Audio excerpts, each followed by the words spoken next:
कहानी की शुरुआत में हमें एयरपोर्ट दिखाया जाता है जहां हम ब्रैड नाम के एक पायलट को देखते हैं। वो तेजी से जहाज की तरफ जा रहा होता है और साथ ही साथ वीडियो कॉल पर अपनी बेटी से बात भी कर रहा होता है। उसकी बेटी कहती है कि आज सुबह मैंने न्यूज देखी थी जिसमें बताया जा रहा था कि आप जिस एरिया में जा रहे हो वहां का मौसम बहुत ज्यादा खराब है, जिस वजह से और भी कई सारी फ्लाइट्स कैंसिल कर दी गई हैं। इसलिए आपको भी अपनी फ्लाइट कैंसिल करके घर वापस आना चाहिए। लेकिन ब्रैड मुस्कुराकर जवाब देता है कि मैं पहले भी कई बार ऐसे मौसम में सेफली जहाज उड़ा चुका हूँ, इसलिए तुम परेशान मत हो, मैं जल्द ही घर वापस आ जाऊंगा। ये सुनकर उसकी बेटी खुश हो जाती है और कॉल काट देती है। उसके बाद ब्रैड जहाज के केबिन में आकर को पायलट से मिलता है। को पायलट थोड़ा सा नर्वस था क्योंकि आज वो पहली बार फ्लाइट उड़ाने वाला था। तभी एक एयर होस्टेस आकर ब्रैड को बाहर बुलाती है, जहां एक पुलिस अफसर ब्रैड को बताता है कि इमरजेंसी की वजह से तुम्हें एक कातिल को अपने साथ ले जाना पड़ेगा जिसका नाम टोनी है। टोनी एक बहुत ही ताकतवर और खतरनाक इंसान है जिस पर मर्डर का केस है और अब इसे जहाज के जरिए दूसरी कंट्री ले जाकर उम्र भर कैद के लिए जेल में डाला जाएगा। वो पुलिस अफसर ब्रैड से कहता है कि ये जिम्मेदारी हम तुम्हें इसलिए दे रहे हैं क्योंकि तुम एक काबिल और समझदार पायलट हो। ब्रैड मान जाता है और टोनी को सबसे लास्ट वाली सीट्स में बिठा देता है ताकि बाकी पैसेंजर्स को कोई परेशानी न हो। उसके बाद सभी पैसेंजर्स अपने सीट्स पर बैठ जाते हैं और ब्रैड जहाज के स्टाफ के पास आकर कंफर्म कर लेता है कि सभी पैसेंजर्स आ गए हैं, जिसके बाद जहाज टेक ऑफ कर लेती है। ऊंचाई पर पहुंचने के बाद ब्रैड जहाज को ऑटो पायलट पर लगाकर को पायलट के साथ अपनी फैमिली के बारे में बातें करने लगता है।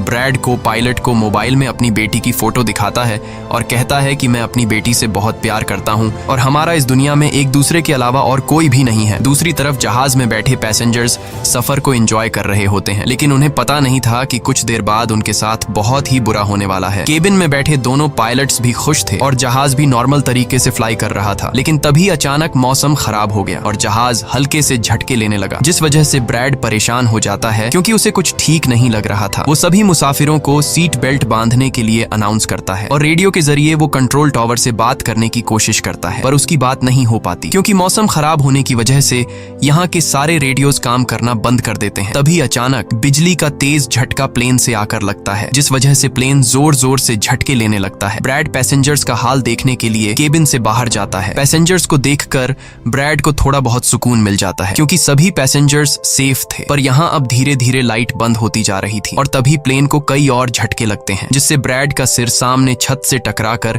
नीचे गिर जाता है और उसके माथे पर चोट लग जाती है। इस सूरत हाल को देखते हुए सभी पैसेंजर्स की हालत खराब होने लगी थी। ब्रैड जल्दी से वापस केबिन में आकर अपने साथी के साथ मिलकर प्लेन को संभालने में लग जाता है। ये उनके लिए काफी मुश्किल टाइम था। मौसम खराब होने की वजह से उन्हें आगे कुछ भी नहीं दिखाई दे रहा था। ब्रैड कहता है कि हमें प्लेन को नीचे लाना होगा क्योंकि अगर प्लेन को एक और झटका लगा तो प्लेन तबाह हो सकता है। ये लोग फौरन जहाज का अल्टीट्यूड कम करने लगते हैं और जहाज तेजी से नीचे की तरफ जाने लगता है। जहाज के अंदर मौजूद पैसेंजर्स काफी ज्यादा डरे हुए थे। तभी क्रिमिनल टोनी के साथ जो पुलिस अफसर आया होता है उसके हाथ से मोबाइल छूट जाता है। वो अपने मोबाइल फोन को उठाने के लिए अपना सीट बेल्ट खोल लेता है, जिसकी मदद करने के लिए एक एयर होस्टेस भी अपना सीट बेल्ट खोलकर आगे आती है। अब क्योंकि प्लेन तेजी से नीचे की तरफ जा रहा था, जिस वजह से उनका सीट बेल्ट खुलते ही ये दोनों तेजी से ऊपर छत से टकरा जाते हैं।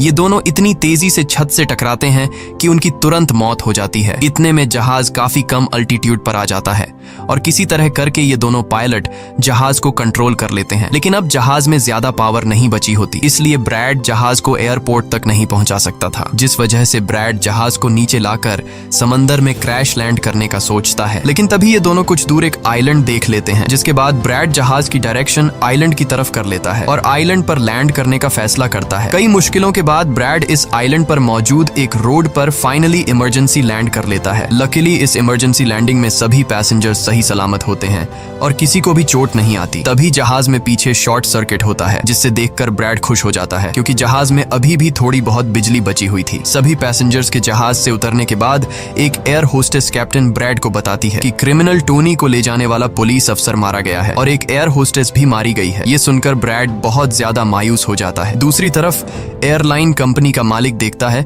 कि उसका एक जहाज अचानक गायब हो गया है क्योंकि उसने प्लेन को लैंड होते हुए नहीं देखा था और काफी देर से रेडियो खराब होने की वजह से उसका पायलट से कांटेक्ट भी नहीं हो पा रहा था। इसीलिए वो एयरलाइन कंपनी का मालिक स्कार्सडेल नाम के एक रेस्क्यू एक्सपर्ट को बुलाता है जो ऐसे लोगों को ढूंढने का काम करता है जो मुश्किल में कहीं फंसे हुए होते हैं। एयरलाइन कंपनी का मालिक उसे कहता है कि मुझे मेरे प्लेन्स की सारी डिटेल्स चाहिए, जैसे वो कहाँ गया, उसके वर्कर्स और सभी पैसेंजर्स कहाँ हैं। जिसके बाद रेस्क्यू एक्सपर्ट अपने काम पर लग जाता है। दूसरी तरफ सारे पैसेंजर्स इस सोच में थे कि हम यहाँ क्यों उतरे हैं। ब्रैड सभी पैसेंजर्स को इकट्ठा करके समझाता है कि इमरजेंसी की वजह से हमें यहाँ उतरना पड़ा। प्लेन में अभी भी थोड़ी बहुत बिजली मौजूद है जिसे हम बाकी चीजों को ठीक कर लेंगे। तब तक आप लोग यहाँ आराम से रहें और आप लोग घबराइएगा नहीं, बहुत जल्द हम यहाँ से निकल जाएंगे। जिसके बाद ब्रैड प्लेन के पास आकर उसे ठीक करने में लग जाता है, पर वो देखता है कि जहाज में पावर काफी कम है, इसलिए उन्हें मदद का इंतजार करना होगा। ये लोग मैप निकालकर खुद ही अपनी लोकेशन देखने लगते हैं ताकि उन्हें पता चल सके कि आखिर ये लोग किस जगह पर हैं। ब्रैड का साथी को पायलट नक्शा देखकर बताता है कि हम एक प्राइवेट आइलैंड पर फंसे हुए हैं। ये जगह बहुत ही खतरनाक है। यहाँ पर ऐसे लोग हैं जो किसी सरकार या गवर्नमेंट की बात नहीं मानते। अगर इन लोगों ने हमें पकड़ लिया तो हमारी जान खतरे में पड़ सकती है और हमारी गवर्नमेंट भी हमें नहीं बचा पाएगी। ये सुनकर ब्रैड कहता है कि अब कहीं से भी करके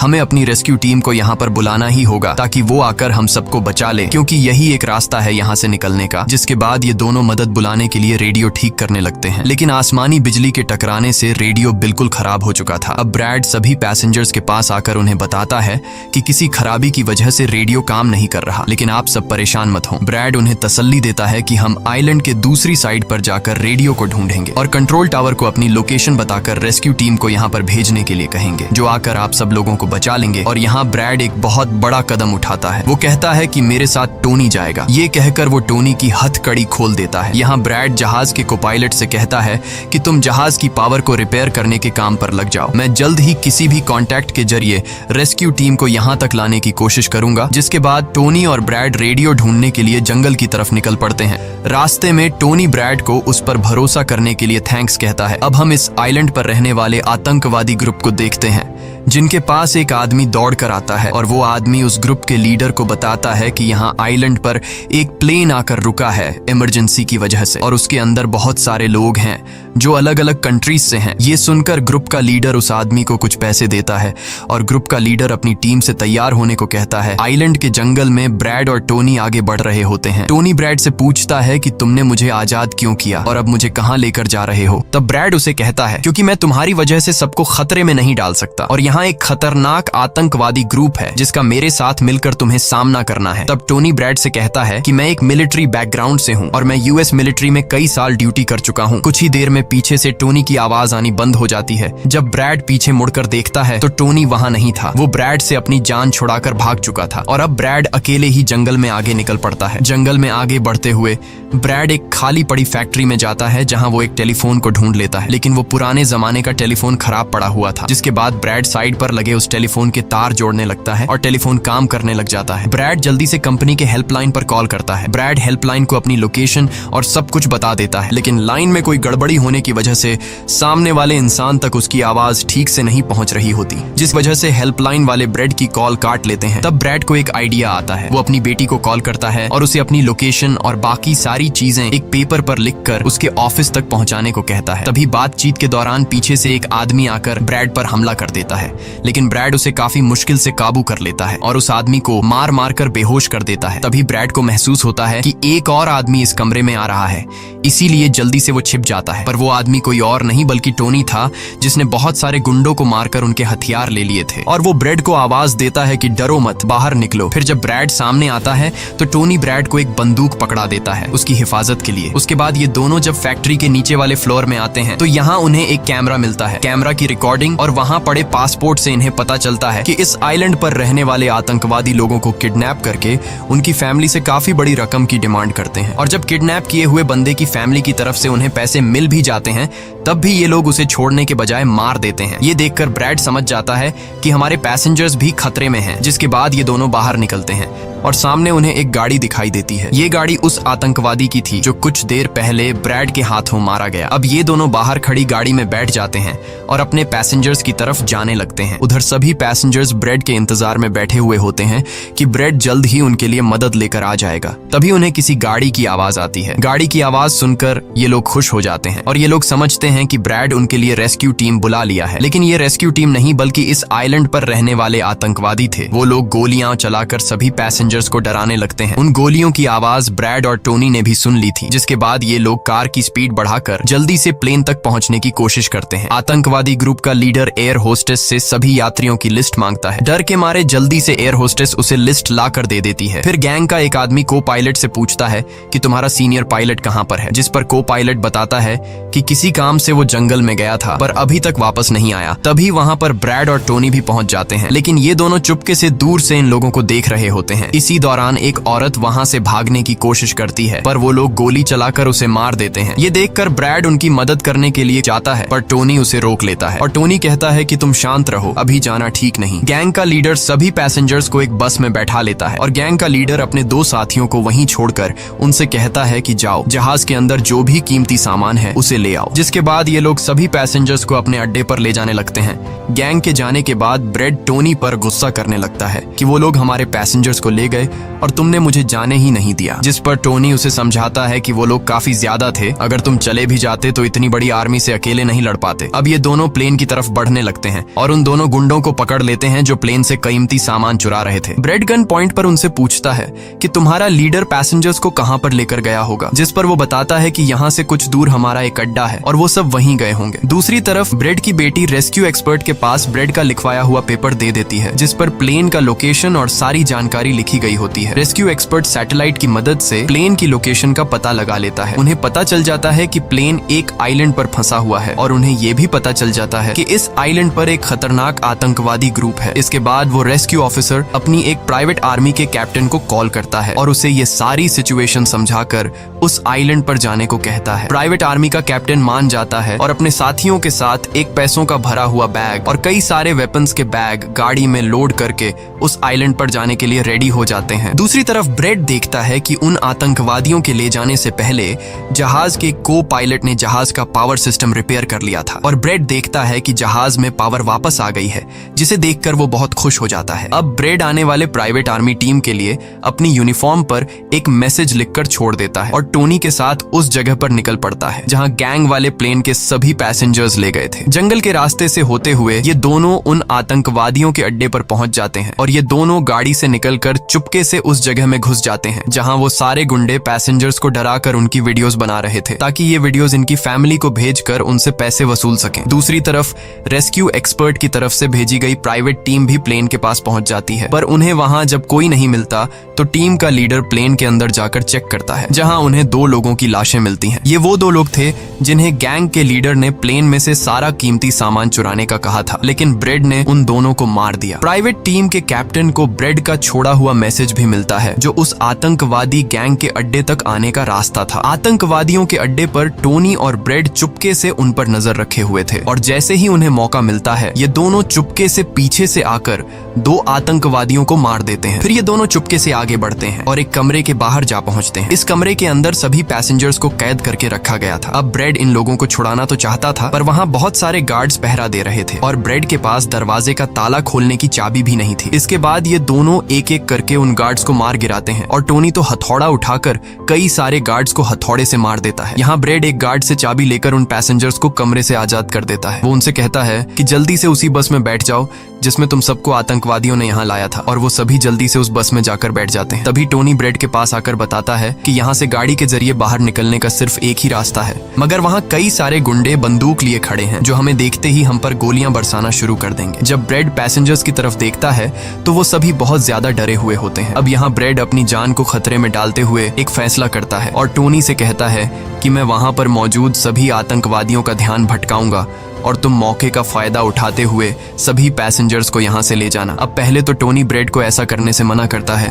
वो कहता है कि ऐसा करने से वो लोग तुम्हें मार देंगे, लेकिन ब्रेड कहता है कि इसके अलावा हमारे पास और कोई दूसरा रास्ता नहीं है। ये सुनकर टोनी मान जाता है। ब्रेड वहाँ से निकलकर आतंकवादियों के पास आता है। वहाँ ब्रेड गैंग के लीडर से बात करता है कि मैंने हेल्प के लिए इन्फॉर्म कर दिया है, जल्द ही यहाँ पर रेस्क्यू टीम आ जाएगी, इसलिए सभी पैसेंजर्स को यहाँ से जाने दो। ये सुनकर सभी गैंग वाले ब्रेड पर हंस पड़ते हैं और ब्रेड को पीटने लग जाते हैं। गैंग का हेड कहता है कि ऐसे कैसे छोड़ दूं, पैसों के बिना मैं किसी को नहीं छोड़ता। और अब जैसे ही ये लोग ब्रेड को मारने वाले होते हैं तभी वहां पर प्राइवेट रेस्क्यू टीम पहुंचकर आतंकवादियों पर हमला कर देती है और काफी देर तक गोलीबारी करने के बाद गैंग के कई सारे लोगों को मारकर वो ब्रेड को छुड़ा लेते हैं और ब्रेड को बस में उठाकर यहाँ से निकल जाते हैं। यहाँ गैंग का लीडर देखता है कि उसके कई सारे साथियों के साथ उसका छोटा भाई भी मारा गया। ये देखकर वो बहुत ज्यादा गुस्सा हो जाता है और कसम उठाकर कहता है कि वो इन लोगों में से एक को भी नहीं छोड़ेगा और सभी को चुन चुन कर मारेगा। इसके बाद वो अपनी टीम से कहता है कि जल्दी से तैयारी कर लो, हम जल्द ही इन लोगों को मारने के लिए निकलेंगे। बस में प्राइवेट टीम का कैप्टन सभी को बताता है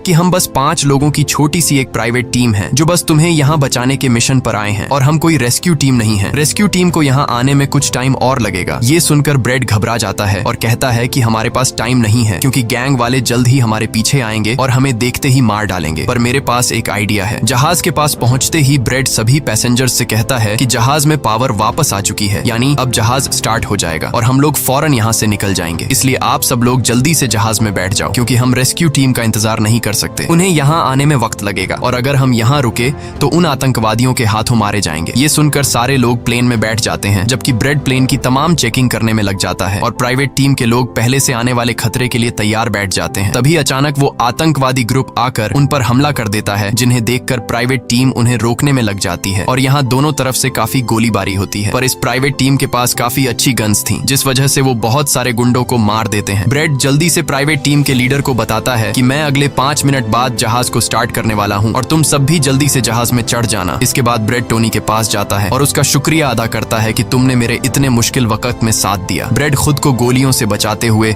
अंदर जहाज में आकर अपने केबिन में बैठ जाता है और अपने साथी को पायलट के साथ मिलकर प्लेन को स्टार्ट करने में लग जाता है। उधर टोनी के पास गोलियां खत्म हो जाती हैं और जब वो बुलेट्स ढूंढने के लिए प्राइवेट टीम का बैग चेक करता है तो उसे वहां पैसों से भरा हुआ एक बैग मिलता है। लेकिन इस वक्त टोनी पैसों को छोड़कर दूसरी बैग से गोलियां निकालकर दोबारा आतंकवादियों से लड़ने लगता है। यहाँ तब तक ब्रेड भी प्लेन को राइट साइड पर घुमा देता है। अब प्राइवेट टीम के सोल्जर्स भी एक एक करके जहाज में चढ़ने लगते हैं और टोनी उन्हें कवर फायर देता है। पावर आने की वजह से रेडियो भी काम करने लग जाता है। अब ब्रेड को प्लेन कंपनी का मालिक बताता है कि मैं तुम्हें कोई सुरक्षित जगह बता दूंगा जहां तुम जा सकते हो। अब सभी लोग जहाज में चढ़ जाते हैं पर टोनी नहीं चढ़ता। वो पैसों से भरा बैग लेकर वहां से भागने लगता है क्योंकि अगर वो इनके साथ प्लेन में वापस गया तो पुलिस वाले उसे फिर से पकड़कर जेल में डाल देंगे। गैंग का लीडर अपने साथियों को मरता हुआ देखकर गुस्से से पागल हो जाता है। वो प्लेन के सामने रॉकेट लॉन्चर लाकर उन्हें एक ही झटके में उड़ाने का सोचता है, लेकिन सही टाइम पर टोनी उसे देख लेता है। अब टोनी जल्दी से बंदूक उठाकर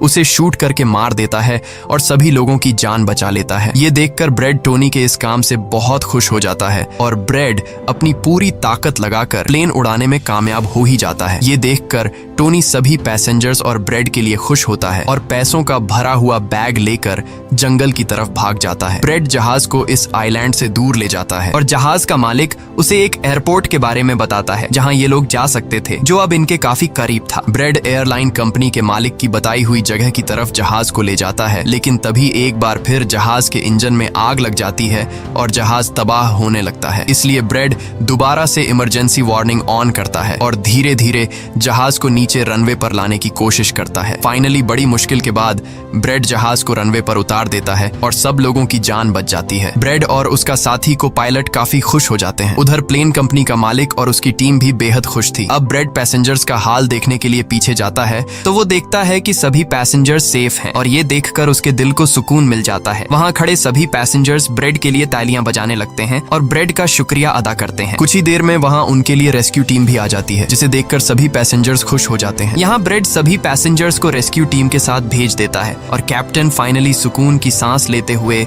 जहाज की सीढ़ियों पर बैठकर अपनी बेटी से कॉल पर बात करता है। इसी के साथ ये कहानी खत्म हो जाती है। अगर आपको वीडियो अच्छी लगी हो तो हमारे चैनल को सब्सक्राइब और वीडियो को लाइक जरूर कीजिएगा।